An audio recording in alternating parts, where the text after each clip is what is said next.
start the show it's kind of a bit of a sad note, but I have to mention this, and I feel he deserves a front of the show chat. And that is Ivan Reitman is no longer with us. 75 years old, and this week we lost a great director. I was looking up, he only did 25 films. He hasn't done a whole lot. His last film was Draft Day, 2016 or 17, I believe, with Kevin Costner, and I actually kind of enjoyed that. I kind of enjoyed that movie. I didn't realize it was Ivan Reitman. But of course, the great director of Ghostbusters and Stripes has left this world. And it's strange. The day I found out, I was watching the Movies That Made Us Ghostbusters episode, and Ivan Reitman, of course, is in it. Featured in the episode since he made the film, and I saw the news come out online, as many people did, and I was like, "Wow, that's sad." I'm grateful, though, that he got to see Ghostbusters Afterlife that his son made as a tribute to him before he left us, because it's a nice tribute. But that said, this is Mark. Yeah. This is the Rebel Radio podcast, and we're not through talking about Ivan Reitman, but I just wanted to get the introduction out. But he gave us some gifts. Definitely a talented filmmaker. Made some memorable films that will be remembered forever, especially Ghostbusters and Stripes, a couple of my favorites. Did you know he was originally attached to Batman when they were trying to make it in the 80s? I did know that. And he wanted to cast Bill Murray as the Dark Knight. I don't see that. I don't. And he wanted Michael J. Fox as Robin. I don't not see Ivan Reitman being able to direct a Batman film. I just don't see that casting. So I'm kind of glad that didn't turn out. Yeah. Isn't that crazy? I don't see Bill Murray either as... No. Yeah. Well, my biggest thing when I heard about this week was just like, what gifts he gave us, and just the fact that he got to see his son Jason direct a legacy sequel to his probably his biggest film of his career, and I think that's pretty special that he got to see it and see his son do that, and that's pretty cool. No, he definitely, he started one heck of a franchise. It's one of those franchises where, you have people that still cosplay. You have people that do up their cars to try and make it look like, a 55, that 55 Cadillac ambulance. But, of course, hard to do it. There's one that showed up at Jerry's Autorama this past year. Looked pretty good. But then, there's all these groups that cosplay. Kind of like the 501st, but with Ghostbusters, and we see him at Comic Palooza every year. I mean, so it's a big deal. He started. My 7-year-old absolutely loves Ghostbusters. He just loves it. In fact, today when I was in a store, he had been wanting the Phoebe figure, and he found it. So he got Phoebe to go with his Ghostbuster collection from the new movie, and that just shows you the appeal that Ghostbusters has had, and which is Ivan Reitman's impact on the film world, that it's reached out, almost 40 years later, it's still popular. Kids are still discovering it, enjoying it. And I said this a couple weeks ago when Long had finally, and Long is taking another week off as his dad is doing well, but he's still helping out the family with some stuff, and he'll be back with us next week. So best of luck, Long. Yeah. We'll see you next week on the show. But when Long was talking about Ghostbusters Afterlife a couple weeks ago and seeing it, I lost my train of thought there, but that's the great thing that it's cross generations, and it was a nice tribute to Egon or Harold Ramis and what Ivan Reitman's legacy was for bringing this franchise to the world. almost 40 years later. Yeah, I think you had everything. A lot of not everything, but made a lot of elements that made the first one great. The comedy, the wonder and fascination of it all, and then of course Zool and Ivo Shandor stuff. Yeah, Ivo Shandor, which is never actually seen in any of the films, but he's the greatest Ghostbusters villain. Yeah, maybe if they make another one. Well, this one in Afterlife. Yeah, for that. Oh, they got split. Yeah, that's true. It did finally. I forgot about that. But that franchise is quite a legacy. Made some great comedy films too over the years. Like I said, Stripes is an hilarious movie with the late great John Candy in that, and I was looking up here. Bill Murray. Yeah, He was a producer on Heavy Metal, which was the first animated film I ever saw boobies in. So I didn't realize he made No Strings Attached with Natalie Portman from a few years ago. Okay. Yeah. He made a couple of your favorite actor, Arnold. He did Junior and he did Twins and Kindergarten Cop. Oh, wow. Yeah, I didn't know he did Twins. Kindergarten Cop. So he did three. All three of Arnold's comedies were done by Ivan Reitman. Meatballs, of course. Another movie. It was the first time a lot of kids saw titties. So Ivan Reitman has given us Ghostbusters and kids' first movies. I guess that's awesome. Yeah. Hey, it's true. I mean, but rest in peace to the great Ivan Reitman. You will be missed, but your films will live with us forever, and that's an awesome legacy. Yeah. So how are you, Matt? His daughter looks just. Oh yeah. Well, so does Jason. Really, they both do. Yeah. Yeah.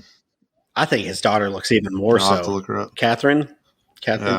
Yeah, dude, you gotta look her up. You'll be like, "Holy crap! It's a female version of my Ivan Reitman." But yeah, it's been a good week. My sister graduated Police Academy on Friday as the best overall cadet. That means she kissed a lot of butt. There's. Yeah, I was about to say. I was like, she must be the favorite. She kind of disappointed me though. I had to knock on her because apparently her nickname was going to be Ewok, and she didn't know what an Ewok was. Dishowner. Be done with her. Yep. No. I told her, I was like, hey, between me and your Uncle Ted, you didn't know what an Ewok was? And she's like, I'm sorry, Bubba. So they had to go with Hobbit. I felt like there's only one trilogy. Like Randall there's only one trilogy, and it's of the Jedi. Oh yes. Next time I see her, she's getting shit from me. Yeah. Oh yes. Hopefully you give her some, because she deserves it for that. But congrats to her. So because I did. I guess I'll mention it and download this, but that's mainly what I did this week. Was her graduation was probably the biggest thing I did. Yeah, for me, it's baseball season started for the 7-year-old, so for Wyatt. So been busy, a couple of practices, and we start games in a couple of weeks, and he's upset because he only has one Saturday game, and it's on his birthday, the 5th. And I said, well, Wyatt, it's okay. We'll still have your birthday. We'll go because he wants to try to go see Batman, play baseball, and have his birthday all one day. And I said, no. We're going to go see Batman on Sunday. We can't do it all one day. Yeah, that's a big order. And Friday, they get out of school too late to do a Friday night showing, especially for a 3-hour film. So I was like, we can wait until Sunday. It's okay. So yeah, I haven't bought tickets yet because I was waiting to get his baseball schedule. But now that I have a schedule, I think I'll probably buy tickets this week for the Sunday showing of the Batman.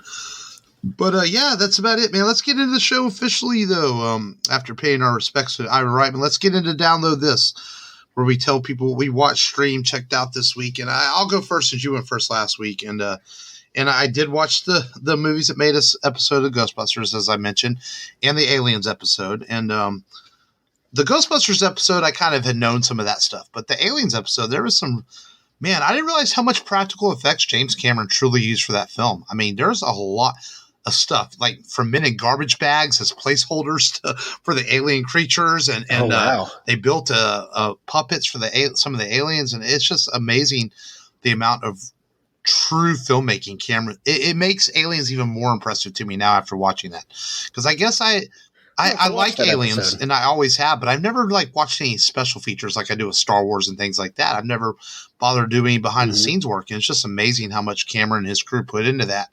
And that movie, so it was cool to watch. So that was fun. Yeah, definitely check it out. It's from the producers of the Toys That Made Us. So it's good stuff. And as I was watching, I was trying to look up if there's Netflix is still not set if there's going to be another season of the Toys That Made Us, but from what I'm reading, it's not looking likely, unfortunately, to get any more Toys That Made Us. Not out of the woods yet. It hasn't been canceled by Netflix either. But it's just looking as time goes by, less likely of it getting done. So we'll see. But the big thing I watched this week, I finally sat down and watched Eternals. And I really don't get the hatred. I actually really enjoyed it. I found it kind of refreshing to be not the same as the other Marvel movies. There were some characters that I wasn't real familiar with. I had heard of Icarus and Circe, a couple of them through reading comics, but I wasn't really familiar with who they were. And I think that's why I really liked it. It may be a little long, but it could have been shortened a little bit. But overall, I just found it kind of refreshing to watch. It starts out a little sluggish. Did you see it yet? Have you watched it? I never got to finish it. It starts out a little sluggish, but once it gets going, I really found it pretty damn entertaining with a cool story, and I can see how it's going to tie in. If you know anything about Galacticus and other comics, let's be honest. At this point, we know they're doing Galacticus. We know it. They're doing the Fantastic Four, or they're doing some sort of version of Secret Wars in some way that's going to involve possibly Galacticus and the Beyonder and Silver Surfer and Kang, whoever they're introducing. Because if you look at what they're setting up right now, you had one big bad for Phase 1, and that was Thanos, of course. They're setting up multiple big bads for Phase 2, if you look at with what they did with the Loki series and stuff. I mean, you're talking Kang, you're talking possibly Galacticus, possibly Doctor Doom, and now with the Doctor Strange trailer, which we're going to talk about later, in the multiverse, they're setting up. There's only one way you can go bigger and badder for Phase 2 than Thanos in the Infinity War, and that is multiple bigger and badder villains. That's going to take a huge Marvel Universe to defeat this. And I think Eternals, in that sense, is going to play an important part to that later on if you've read comics and understand things that are going on. Especially the post-credit scene with Thanos' brother Eros, played by Harry Styles. I mean, that's going to be huge as they look for other Eternals out there to help in the coming battles that are happening. But Matt, you should finish it, man. I really liked it. I don't know why. I'm sitting there watching it going, why did people shit on this movie? I thought it was really good. Yeah. It's beautifully shot. Jackie liked it too. It's beautifully shot. Probably one of the best looking Marvel films of any of them cinematography wise. I also like the fact that you have this huge star in this Marvel film, Angelina Jolie, who is obviously a leading woman, and she's pulled back a little bit in this, and she's still that star power, but yet she's reserved, and I think it works beautifully with the rest of the cast. She just flows right into the Marvel universe, and I enjoyed the heck out of it, man. I didn't get the hatred. Now I didn't. Disney Plus, because it's a fucktard sometimes. I didn't hear the second post-credit scene. And I know you've already read it, Matt, so it's not really a spoiler, where you hear the voice of Blade. It didn't work on Disney Plus for some reason. And that kind of pissed me off. I got the first post-credit scene with Harry Styles, but the second post-credit scene, cut off because of the damn credits or whatever, trying to get you to watch something next. I was like, you son of a bitch. So, but that's what I watched this week, man. Eternals. Good stuff. Okay. Yeah. I told you before the show, I watched this B movie called The Terrifier. It's pretty gory. It's if you're a fan of that B movie horror stuff where there's just tons of corn syrup, then you probably like it. But if not, then sit that one out. I watched Sleepy Hollow. It's funny. It's the second movie with the same actor that played Rico in Starship Troopers. He's in that one. He's the guy that decides he's going to fight the Headless Horseman. I forgot Casper Van. He's actually doing Van Dien is in that. Yeah, Casper. Yeah, he gets cut in half at the waist after fighting Christopher Walken, and it was pretty gory scene. I like Johnny Depp's character in that movie, and of course the great Christopher Lee's in that movie. Actor that played Albus Dumbledore is in that movie. And of course, the always beautiful Christina Ricci is in that film. She's cool in there as a witch, but they don't burn her at the stake for some reason. Because back then, if a woman answered a math question, she's a witch, but magic, they're okay with. And I watched the first two RoboCops. I had a 4-day weekend, so I had a lot of time for movies. RoboCop 1 and 2, and finished Peacemaker, and I really like how it ended. Mark, I sent you a spoiler clip. I already saw the stuff online. I already know what happened. Yeah, I figured you'd seen it. They actually bring in the Justice League. In fact, they wanted to bring in Batman and Cyborg. Who was there? Cyborg, yeah, but they just didn't make the cut. I guess they just had a limited amount of time or something, but then they actually used one of the sets from Guardians of the Galaxy 3 to help out James Gunn. And a lot of people were, they're speculating that maybe they weren't doing it just to be nice. They were trying to get him finished with that so James Gunn can come back to Marvel or something. But it was fun. It's a fun series. It's already been greenlit for a season 2, which I may be jumping the gun. We may have had that in the news. I didn't write it. I usually don't write series pickups as news. Oh yeah. And then isn't DC, from what did I read this or I don't know if it was confirmed, but I think he's already kind of been hired by Warner Brothers to possibly at least script another Suicide Squad. I don't know if he's going to direct it since he's still finishing Guardians 3. I wouldn't be surprised if that's the case. Because as cheesy as the opening is, I'm with our friend Brandon over at Cult 45. It's grown on me. They just did their review of the series. If you want to go check it out, got a good thing going on over there. And they covered Peacemaker. Randy does not like the opening. He thinks it's bad cheese. Brandon says it's good cheese. It's grown on me. And I guess he does work as a main part, but it's got to be more action. I think whenever he does too much comedy, it's too much. Like there's this episode where he's just naming off people that they could have blamed framed for something he had to do earlier in the series, and they got his dad arrested. They accidentally tied his dad to the murder instead of someone else, and he's like, Barney Rubble. You could have used Barney Rubble, and you could have used Snoop Dogg, or he's going through all these celebrities, and I'm like, it's getting kind of repetitive, but he's done a good job and good enough to go on for another season, so we'll catch it next year. And lastly, I watched The Sound of Music. That's right. My wife put on The Sound of Music, and I was like, I haven't seen it in a while. It was actually pretty good. I was entertained, and it's a good film.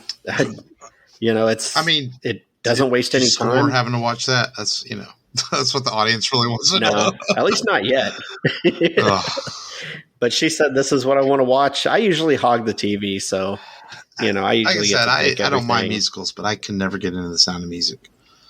I had started the new Texas Chainsaw Massacre because the kids were kind of outside. Well, you probably watched a better movie. I don't like The Sound of Music, but I'm sure it's a better movie because that thing has gotten absolute shit on this week as reviews have hit. Yeah. I have friends that are, horror movie fans like me, and it's very mixed with them. Some people are like, "Oh, I thought it was good," and some people are like, "Oh, it's horse shit." It's just there's nothing in the middle. It's just you like it or it's dog shit. I watched the trailer out of curiosity, and it's not even good acting in the trailer. It's like they're not even. Even in the trailer, I'm like, they're not even trying. At least a badly acted horror movie tries. Let me think of an example. Like the Hellraiser films. They're not well acted, but at least they're trying. I can watch the trailer for that Netflix Chainsaw, and I'm like, they're not even trying. So it's like, that's bad if you can tell that from the trailer. It's like they must have paid them in Snickers bars or something. That's why they didn't bring it. I almost said Cabin in the Woods, but Cabin in the Woods is actually pretty well acted. Yeah, I like Cabin in the Woods. Yeah, I like that. I'm not a big horror fan movie like you, obviously, but I do like Cabin in the Woods. I think that's a pretty fucking cool. I just like the idea of the film. I think it's so unique. Satirical horror. Satirical horror. I don't even know if it's even satirical. It's more like sci-fi horror. Cabin in the Woods is, and I think that's why I like it. I kind of like horror when they blend it with science fiction and throw really unique ideas instead of just a slasher just killing people. And I think that's why I think Cabin in the Woods is pretty cool. Yeah, I agree. I think that's why I like that's why I like Army of Darkness too better than the other two, because it blends fantasy and science fiction with horror. It's not just a blood and guts movie. So I tend to lean more towards those. And Bruce Campbell's so good in it. Apparently, they were going that Freddy versus Jason was going to be Freddy versus Jason versus Ash. That's a big rumor that Robert Englund Yes, said that. it's become an inside joke between all of them. Yes, in the last few years, because of the comics popularity and them crossing over the comics, it's kind of become what I've understood is a kind of an inside joke between the actors to play it up to audiences. But yeah, because people say you go back to like that era, 99 or whenever 2000 when they were making, there's nothing ever mentioning at all. So it's something the actors I think have kind of played into over the years. Okay, maybe so. Yeah, just to get the fans all, what could have been, But that was it for me this week. That's a perfect segue then, I think, into today's feed. You can't. I did watch The Shootist. Can't backtrack, man. The Shootist I did watch The Shootist with that racist son of a bitch. His last film. Remember? Yeah, that's right. That's how I won. Played the race card, motherfucker. And then I had an Asian voting on it. Yeah. See, that Asian's going to go for the race card thing, man. So. Man, I thought I was going to go with the highest award. That was my argument. I was like, his award for his body of work's higher, so he'll pick mine. Anyway, no, you had to play the racism card. But let's bring in today's featured film, which is kind of a fantasy, horror, science fiction. Actually, it's kind of a genre blend. This whole fucking movie, and of even comedy. Yeah. It is 1999's remake of the Universal horror classic, The Mummy. And make no mistake, this is a remake, because if you know anything about the original Mummy, it's pretty close in story. Yep, pretty close in story to what the original was. I mean, obviously, this is a big budget Hollywood remake, so it's bigger and fancier and more expensive. One of the most expensive movies at the time back in 1999 when it was made. Stephen Sommers must have been really good at pitching budgets. Yes, he got a lot of. He was a Hollywood boy for a while, where he got a lot of big budget films like this. And before this, he had done The Jungle Book, right? And he had done Deepwater Rising, and he had a knack for making a B-type movie into a blockbuster hit. And that must have been why they went from $50 million to $80 million in their budget, because before Clive Barker and George A. Romero were tied to this, and it was only going to be $50 million. And then Sommers, I guess he just has a silver tongue or something. He was able to get $30 million more for his budget, and it looks good. I watched it in 4K, and I'll go ahead and summarize it. Yeah. So we have a little bit of historical fiction in here. We have Seti the First, who was in the these are different eras. You have Imhotep. He really was the first physician. You have Noxuna-Moon, this little love triangle going on between them. Imhotep touched her, and then he had to kill Seti the First, the emperor, and they kill Noxuna-Moon, and he tries to resurrect her. While he's trying to resurrect her, the Magi come in, Seti's bodyguards, and arrest him, and they perform the Hamundai, where they mummify you alive in the casket. Like you fucking practice this.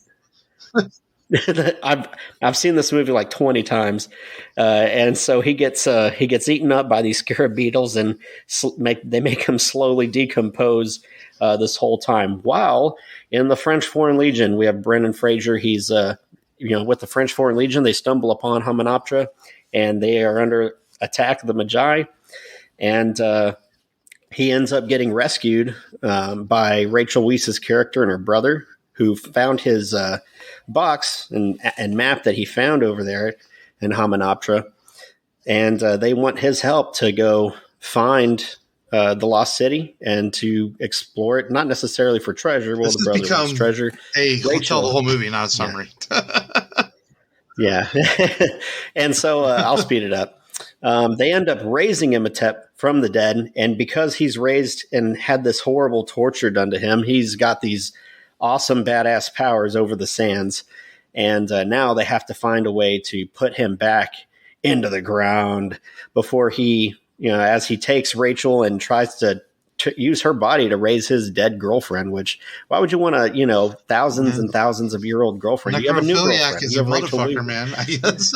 Yeah, exactly. I guess, hey, what floats your boat or sinks it? And of course, they end up besting him. They're able to unlock the golden book, take away his powers, and they send him back and escape the collapsing pyramid. In the end, it's got a great score by Jerry Goldsmith. I feel like this is his best score before. I mean, he had done before he died.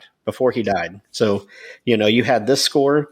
You had Star Trek Nemesis. You had Hollow Man. I think this is like a better score than all of them. He didn't return to do the Mummy Returns, which was, horribly rushed. And, he had a falling out with the director, Stephen Sommers, and the studio. So he didn't return to do the Mummy.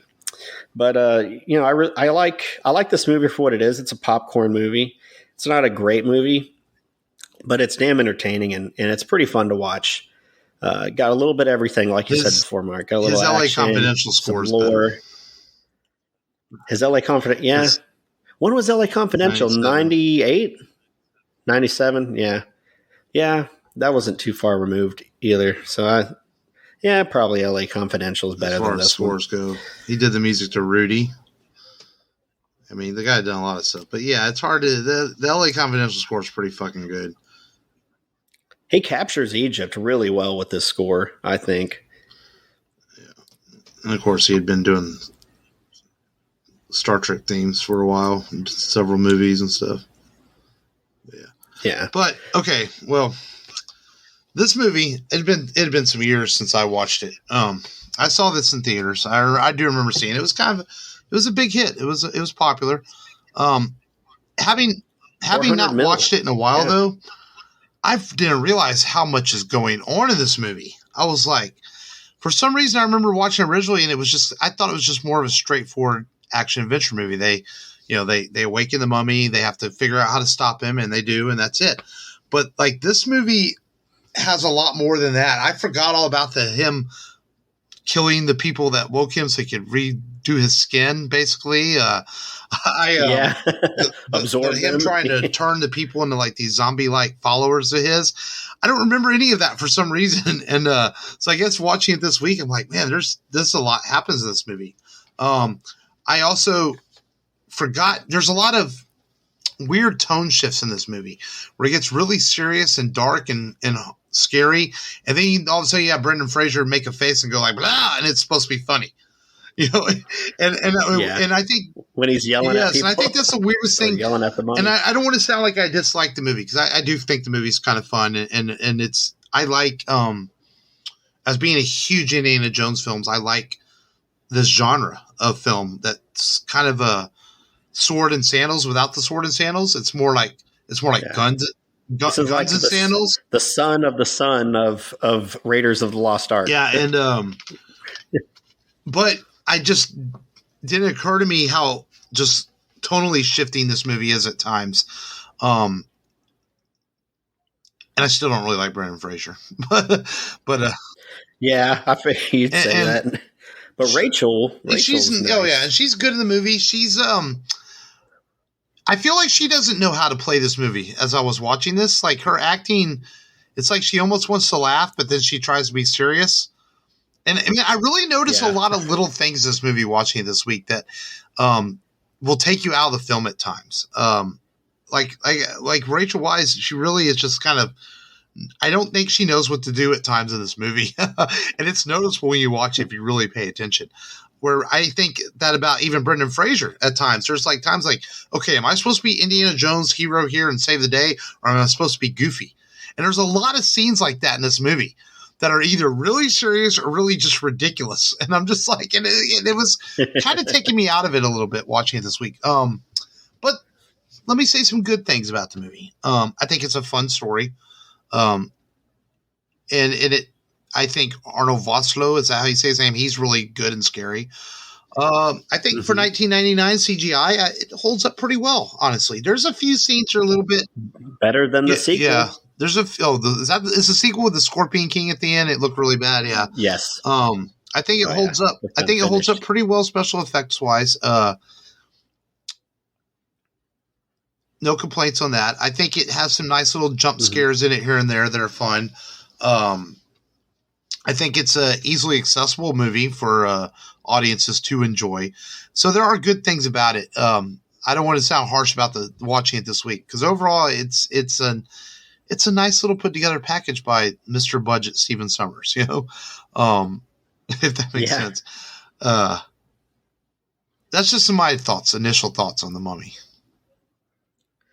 I think it did. Part of its success was that it released in April, because if it would have released in May, it would have had to compete with Episode 1, The Phantom Menace. If it would have released a month after that, it would have gone against Austin Powers. I remember when this came out, I remember them making a big deal about them putting it out a month before Phantom Menace. Like, it originally kind of had a similar release date, and I think they moved it up. I remember that being and the Libel said that's why it did so well, because people were kind of waiting for Star Wars, and like, well, we'll go see this new adventure movie and see how it is.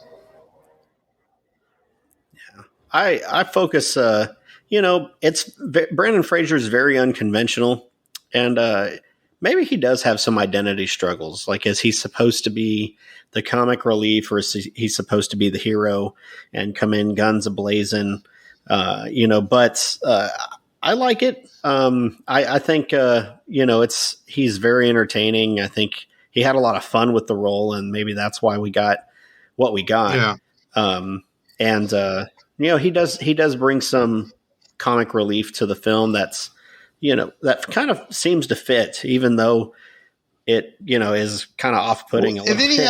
It does seem to kind of work. He has this kind of odd relationship with the character Benny, where they hate each other, but yet he tries to save Benny, but yet then they crack these weird jokes at each other. It was almost like this, to stick with the Indiana Jones theme of like Indiana and Belloc, they hate each other, but they respect each other. It's almost like this is the Laurel and Hardy version of that. Like, oh, we hate each other, we respect each other, we're going to crack jokes with Brendan's character and Benny. Man, what the fuck is Brendan's character name? O'Connell. Rick O'Connell. I knew it was O'Connell. So I don't know. That's just how I felt about his relationship with the character of Benny. I don't know. It was weird to me. Yeah.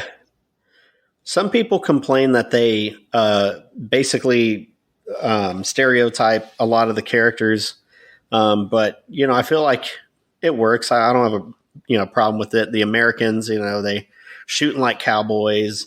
The British, you have Jonathan. None of that bothers me. This movie's made in 1999. That's just the woke culture talking. It's like, fuck off. And it's meant to be 1923 in the film. This is, after the First World War, after the War of 1912, and it's, I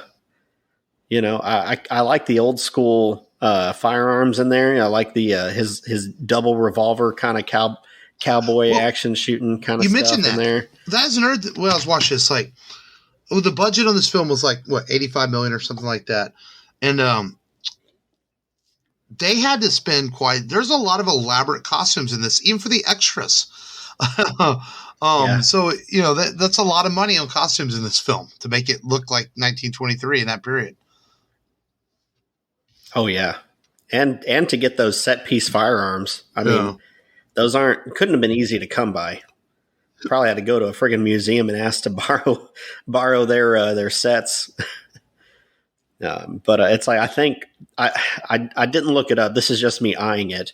The weapons that the French Foreign Legion are using, they almost look like Japanese Arasakas, which is what the Japanese used in World War I. And pretty cool looking stuff there. And but their costumes. To your point, even down to the army costumes, what the soldiers wear.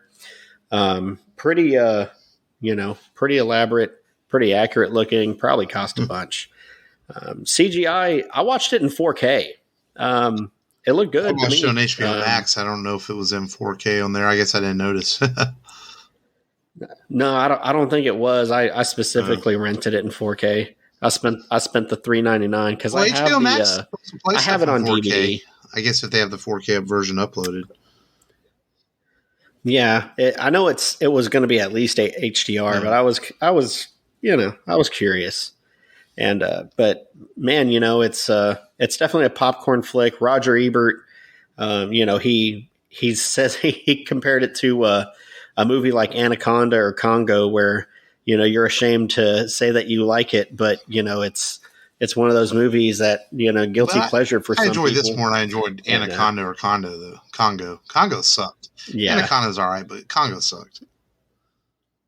Yeah, Anaconda just has J-Lo in it. That's about it. Well, you get this. They had the support of the Moroccan army for this movie. I found this interesting on IMDb, and the Universal even took out kidnapping insurance on the actors, but they didn't know it till filming was done when Stephen Sommers told them. I guess there was a issue with kidnapping going on in Morocco at the time this was shot. So wow, could you imagine? Like, damn, we just finished shooting a movie here. We could have been kidnapped. You motherfuckers had insurance on us. Oh my god, that's funny, dude. That's crazy. And freaking. But yeah, this I feel like this is the best film in the series. It's got the best. It's got the best story. Obviously, Returns. It was rushed. That was the big problem with Returns. You got bad CGI. You feel like there's just a lot of existential plot in there. All of a sudden, Brendan Fraser's this warrior of God. A defender of man. Because he's all of a sudden got this tattoo and he's from an orphanage. They just throw this stuff in there. Like where did all this exposition come from? It never looked that good to me. The third one made the most in the box office. It looks the best because of the set pieces and how they film, but the acting isn't as good as this one. It made the most. And Rachel Weisz didn't. Yeah, and Rachel Weisz didn't even come back. But of course, Jet Li's good in it. Neha Wen, is that the lady from Crouching Tiger, Michelle Yeoh's in it. Michelle Yeoh. I was just I'm thinking of something else, but yeah, I think this is the best film of the series, and unfortunately, Sommers, he just didn't make a good movie after this. After The Mummy, I mean, he tried to do Van Helsing, that wasn't as good. He tried to do The Returns. I think this was the last good movie that Sommers did. Looking at his bio right now. He hasn't made anything since 2013. Yeah. G.I. Joe was the last movie he did, right? That came out. No, he did the Odd Thomas Netflix movie, which wasn't very good. So, yeah. But yeah. Another thing, what about Arnold Vosloo, who came in this movie and played the Mummy, and this kind of helped launch his career. I mean, he's not a household name by any means, but he's become that character actor that you see him and stuff. You're like, oh, he was in The Mummy. Or speaking of G.I. Joe, he was Zartan in G.I. Joe. So this did help Arnold Vosloo launch his career as playing villains and stuff like that. But hey, he genuinely, I think out of everyone in the movie, I think he understood what movie he was in. He's supposed to be the scary, evil dude, the Mummy. And every scene he's in, he's quite frightening looking. And a lot of the actors did not meet Arnold yet as they were filming CGI parts. So they would post pictures of Arnold in front of them so they could act to it and stuff and know that he was kind of a scary looking dude. So, he understood he was supposed to be kind of in a horror fantasy film. And unlike Rachel Weisz didn't believe it was a horror film. She thought it was a comic book movie, which might explain why she was a little all over the place in this. And then there's Brendan Fraser doing whatever I guess he's figuring out to do in each scene that the director tells him to do. And that's my initial thoughts on The Mummy. It's a fun movie. Definitely a guilty pleasure. I can see that. I remember the sequel being horrible. I don't think I ever saw the third one, as I just mentioned, but the first one is definitely the best movie in the series. I would give it that. Not a great film, but not a bad film either. It's kind of if I was to rank this, I'd say it's a pretty solid B. Just a fun adventure movie. That might even be a little kind to it. Maybe, I don't know, maybe a B minus, but I don't think I can go higher than that with it. Because I think it's a B. It's a fun. It's a cool story. I like stories like this, and it's better. It's better than the Tom Cruise movie that came out a couple years ago. For real, and maybe not special effect wise. The best modern. Maybe not special effect wise, but unfortunately, the Tom Cruise Mummy movie didn't have an editor worth a shit, so the movie doesn't make any sense. So, yeah. And it's a shame. As I've said before in the past on this show, Universal Monsters is such a ripe franchise that could have some cool stuff to be done with, but Universal hasn't figured out how to launch it properly. They had this Mummy movie back in the day, and then they did the Jack Nicholson Wolf movie, and some of those came out back in then, but not a universe, and they were trying to launch it with the Tom Cruise one, didn't work, and now it seems they're using their subsidiary A24, I think it is, or one of those companies, or Blumhouse. They had the Invisible Man come out, and it looks like they're going to do more. So maybe one day we'll get more Universal monster movies like these. We'll see. Maybe one day. Yeah, maybe one day. All right. Well, with no long on the show today, there's no Duel of the Nerds. Once again, it'll be next week. We introduced this new segment, and it seems like now we put the new segment on hold, but it will be back next week. Yes. But there's been a lot of news this week. A week ago, tomorrow, was Super Bowl Sunday, or I guess it would have already been a week by the time y'all hear this, since I released it on Monday mornings. And so we got a trailer, some movie trailers in front of the Super Bowl. But I think the biggest thing that people took away from was this crazy ass Doctor Strange in the Multiverse of Madness trailer that hit. The television version was only like 60 seconds, but the full trailer hit online shortly after, and it has fan theories going wild to the point where I'm like, I'm just going to wait and see what the movie is, because if you read things online, you'll think, good God, every Marvel hero in the fucking world is in this film, just from the trailer. Yeah. And, well, Patrick Stewart's voice is in it. Yes, Patrick Stewart's voice is in it, but that's obvious. Everything else, it's like Patrick Stewart. Maybe it's Captain Marvel. I really don't think it's Superior Iron Man. I don't see why they would go that route right now and where they are at in the films. I think people are trying to jump these comic book wishes they have. But we'll see. I thought it was a cool trailer. I mean, I'm already sold on this film because hell, you watch Spider-Man Far From Home or No Way Home. It should have you prep for this movie. And, and I wasn't that excited about Doctor Strange sequel until everything that happened in No Way Home happened.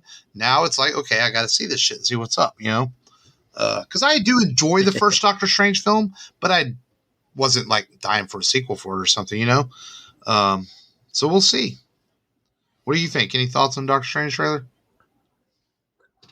I'm with you. It's the best trailer. Don't jump to conclusions. I have heard some fun rumors or some theories, and the one I like the best right now is that maybe Xavier is, we're obviously going to get Xavier. If you have Patrick Stewart, you got to have Xavier.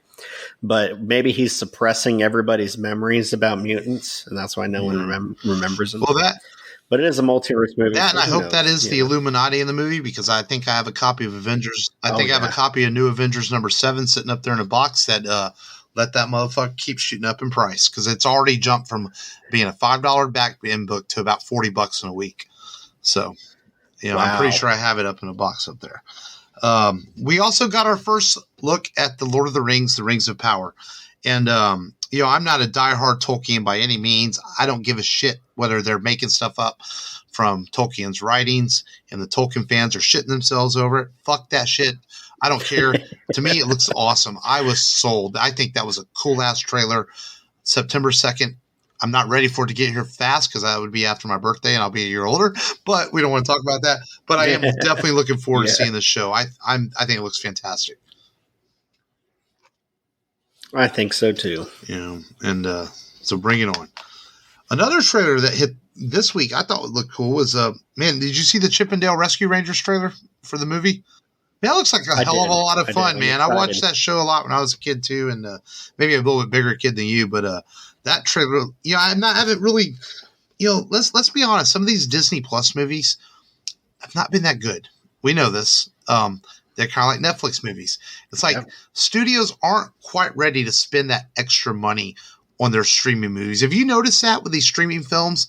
Unless they're streaming films that Netflix bought to air, like Don't Look Back, they bought that. That wasn't a Netflix film, it's something they purchased. their budgets at times still feel like made for TV movies, even on Disney Plus. But the Chip and Dale trailer, the special effects look pretty good. So I'm hoping that it's a fun movie on Disney Plus to hit here in a couple months. Yeah. Paramount Plus had their shareholder day last week, and they announced a whole bunch of Tyler Sheridan TV shows. The guy does Yellowstone since he's very popular. But they also snuck in some other news. They're working on new animated projects for the Transformers and the Teenage Mutant Ninja Turtles to air on Paramount Plus. And word is that it's going to be a Generation 1 style Transformers and kind of a throwback Ninja Turtles show. So hopefully that's pretty cool. But the big news that came out of it was J.J. Abrams has come back on board as producer for the Star Trek films, and they have hired a director, and they are going to go full on to bring back the cast to do a Star Trek 4 from the Kelvin timeline. And it seems, if you believe the rumors online, it seems Chris Pine is still the holdout, but it seems like Paramount is ready to throw money and let's get this thing made, which should have been done 3 or 4 years ago when Chris Pine first asked for money. Because, obviously in the last few years, we've seen several rumors of different directors going to reboot Star Trek and this and that and a whole nother film. And obviously none of them got off the ground because the fans want the Kelvin timeline back and they want that crew. Yep. Paramount, I guess they made some money from Yellowstone, some of their other successes lately, Paw Patrol merchandise, who fucking knows? But it seems like they finally came around to it and said, you know what? Let's go pay these motherfuckers and make this thing happen. So it looks like Star Trek 4 is going to occur. And maybe J.J. Abrams had a little bit to do with that too. Maybe he sat down with them in a room and said, look, guys, you have to do it. Let's spend the money. Let's get Chris over here and make this movie. So we'll see. Mm-hmm. Throw him something. I mean, he's worth it, right? I mean, he's a star now. You bring back the crew here a few years after the last Star Trek, and you make a really good story. I think you'll sell people, and they'll go back. I was really hoping that Abrams was going to announce he was going to direct it, but I guess he's not ready to do that. Finally, after almost 3 years, we have a release date for Stranger Things Season 4, and it's sooner than you think. It's May 27th. They will hit that Friday, which is strangely around the time we'll be doing our 300th episode. And it's going to be a 2-part season. Season part 2, I think, hits right around after July 4th, if I remember right. And they're saying every episode is going to be longer than last year's episodes, which means an hour and 15 minutes. But this is a show that took everyone by storm, and most people really enjoy. I think we all really enjoy it. But it feels like a really long wait for this new season. Oh yeah, man. I can't wait. I've been waiting for Stranger Things, and want to see what's in store. And they did announce it's going to end in season 5. Yes, that was the other part of the news. Season 5 will be the last, which is okay. You don't want this to go on too far. I think it's a good idea. Yeah. I didn't realize that Amazon was making a Fallout TV series, and they're bringing in the great character actor Walter Coggins to be the lead in this. And I started thinking about this, and man, Walter Coggins is pretty perfect for a post-apocalypse type setting. I actually think he'll be pretty good in this. For real. So Fallout fans, you have that to look forward to as video games continue to get bought up and made into either shitty movies and hopefully not shitty TV shows. I'm going to give Halo a chance. I am. I pay for Paramount Plus. So I'll give Halo a chance when it hits 6 months. John Williams is returning to the Star Wars universe. He's going to compose the theme for the Obi-Wan show. He's not scoring the whole show, just the new theme song for Obi-Wan. And this is cool because it might be our last. I mean, let's be honest, it might be our last piece of Star Wars music we ever get from John Williams. The man is 90 years old. Yep. So everything we get from him is an absolute gift. So I think that's cool. They brought absolutely. And the last bit of news I have. Everyone knows that the great artist George Perez is battling terminal cancer, and he has chosen, not to undergo treatment, that he's going to go about his way sometime this year. And so Marvel and DC, who have long have a history on the publishing side of things of not always getting along and being cutthroat competitive since the early days of comic books, the Justice League America Avengers crossover that was drawn by George Perez has never been reprinted. So they put together their differences, and they're going to make 7,000 copies available to comic book stores here in the next week or two. So if you want to reprint a Justice League Avengers crossover, you can get it in your comic book stores here in the next week or two, honoring the great George Perez as, he's given a lot to the comic book world, and we wish him the best in his battle with cancer here in the year 2022. Got to meet George at Compalooza a few years ago. Super nice guy. My only regret is, why did I not get a sketch from him? I should have, but you just don't know what's going to happen at that time. But George Perez is very active on his Facebook. If he's not, his wife updates it for him to let people know how he's doing and everything as he battles this thing to the end. And that's what he does. But so anyway, we started the show kind of a sad note, ended the show on a sad note. Not on purpose, but let's preview next week's film. We have not done a Bruce Lee film since, the second or third episode of the reboot when we did Enter the Dragon. So it's time to revisit a Bruce Lee movie, one of his other very popular movies, and that is Fist of Fury.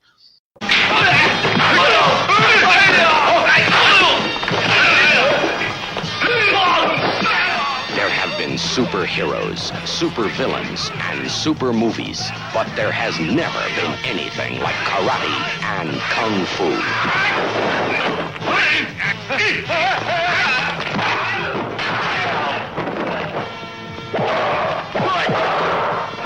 And Bruce Lee, he's the man with the Fists of Fury.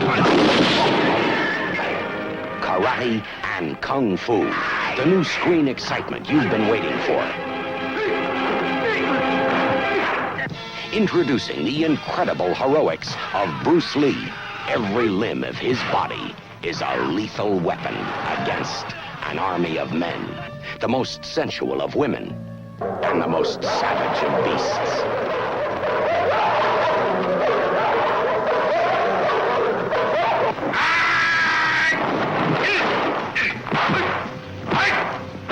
Karate and kung fu. The explosive combination that gives you the biggest kick of your life. Fists of Fury. I don't know if this is the first time watched for me or not. I may have seen it. It's one of those movies I might have seen when I was a kid and don't recall the title. So I'm kind of looking forward to watching it. It is on Amazon Prime for those people that want to watch along with us. So don't go renting it, Matt. You can watch on Amazon Prime.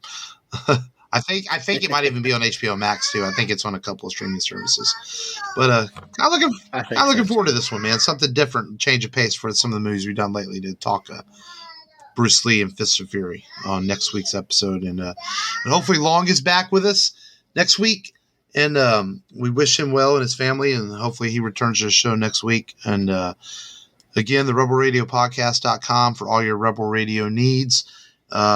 Continue to stay safe out there, and thank you as always for listening. This has been Mark. This has been Matt. And remember, as always, until next time, just go there and do it. And do it.